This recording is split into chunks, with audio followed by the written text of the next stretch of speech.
Welcome to episode 3 of the composition crash course. In this episode, we're going to be talking about creating balance. Balance is achievable in many different ways, but we're going to start with symmetry.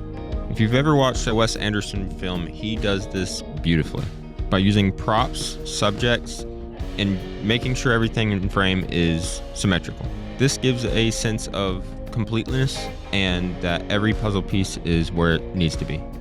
However, asymmetry can also create a balanced image. By purposefully having one side of your frame different than the other side of your frame, you can metaphorically tell a story that creates balance. Throughout the rest of these episodes, we will be explaining many techniques that will create balance. Now you know how to create a balanced image. Be sure to go back and rewatch as many times as you need, and I'll see you in the next episode.